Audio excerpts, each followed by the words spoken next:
Hi guys! Kakain muna ako bago ko kayo kukwentuhan. Kanina kasi ako dun sa office, gabi na ako umuwi. Alam niyo ba kanina hindi ako nakakain ng tanghalian kasi nga, yung oras ko na instead na iuwi ko dito guys, kumuha ako ng lisensya ko. Nag-renew ako ng aking license. Matagal na kasi hindi ako nakakapag-renew. Alam niyo guys, ang ulam ko kung ano, ito po. Hindi ko alam kung anong tawag dito sa isda na to. Mutusok pa. Pritong isda. Alam na ang ulam ni Yayam kung ano. Ang ulam ni Yayam ay sinigang. Kain muna tayo guys. Para magkaroon ako ng lakas, mamaya ikukwentuhan ko kayo kung anong nangyari sa akin ng buong maghapon. Sarap. Mulan-ulan. Tsaka parami yung kain mo dito.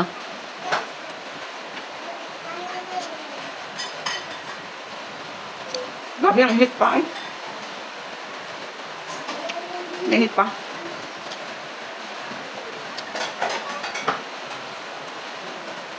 Kain na tayo guys. No, ano ito? Ay, pagkawak naman natin nanghihila. Ano guys, nanghihila oh. Nanghihila ang bata guys oh.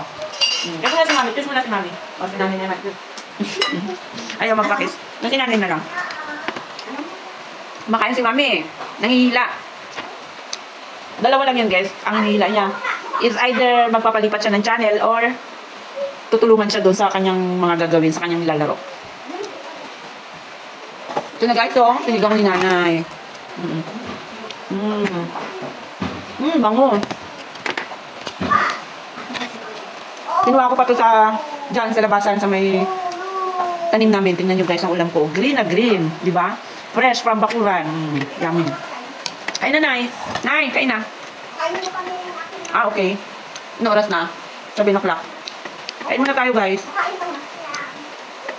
Gutom na si Mami ni Yaya. Kiss mo na si Mami. Kiss mo na ang Yaya. Malika dito. Dito na. Dali oh. Kita ka nila oh. Dito na. Malika dito. Kain na po. Kain na po ang Yaya. Hello guys. Ayaw. Ayaw. Gusto maglaro. Sarap. Pero sausaw natin siya. Kahit nasa galing doon sa sinigang, sausaw pa rin natin siya. Sarap. Toyo.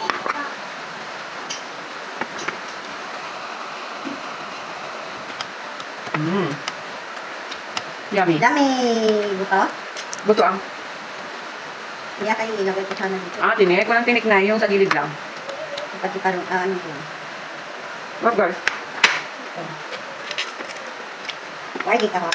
Basta gutom ka talaga, mapaparami yung kain mo. Lalo na ganito yung isda. Fresh.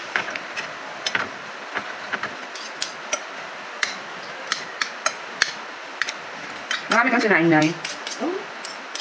Ganito lang buhay namin, simple lang. Sabi ko sa inyo guys, hindi kami mayaman. Pero nakakain kami ng 3 beses sa isang araw.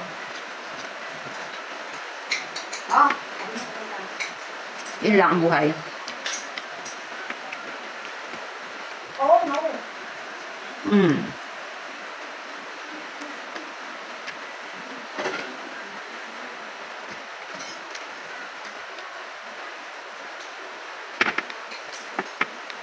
Nagbibilin pa nga sana ako eh. Umulan na.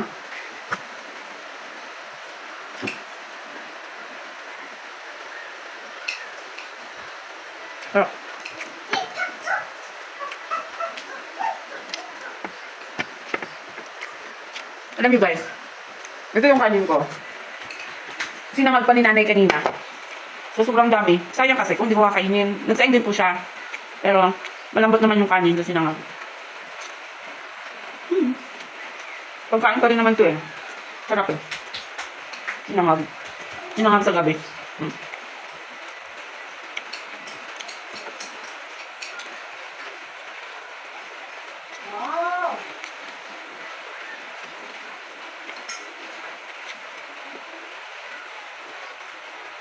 Kumusta na yung maghapon mo na eh?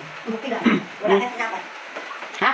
Wala may nagasiginabag tawag kasi gini-block mo na sa. Talaga ha? Sinuruan ko sa anak ko kung paano mag-block eh. Wala na. Wala iba naman yun. Ako yun. Pasensya na kayo guys kasi gutom talaga ako.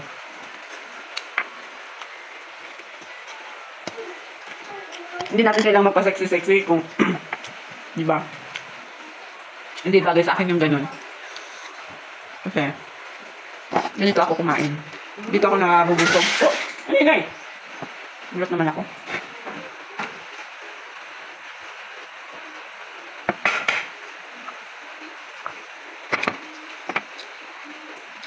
Simple lang ang aming ulam.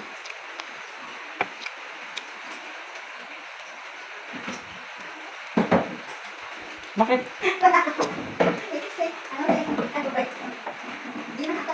Yan na siya na eh. Yan na siya yan. Gawin na naman kayo. Ayan na, ay, mali na kami. Mali na.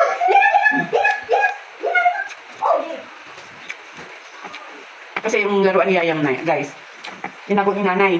Gusto mong umakyat. Gusto mong mag-akyat-akyat. Ginagawa niyang hagdanan. Kaya tinago ni nanay dito sa kabilang kwarto.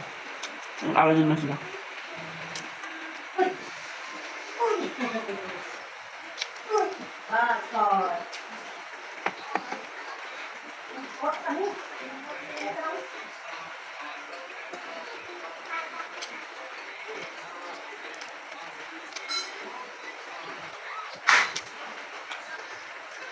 Tipid ba guys? Tipid sa ulam. Isang ano lang nakain ko. Isang slice. Isang na ako na yun. Kasi ako guys, pag hindi ako kumakain ng kanin, hindi mo ako kahit na magduman ako ng buong maghapon, di ba? Pag hindi ako kumakain ng kanin sa lunch or sa morning, binabawi ko yan sa merienda. Ako pa ba? Net. Ito na.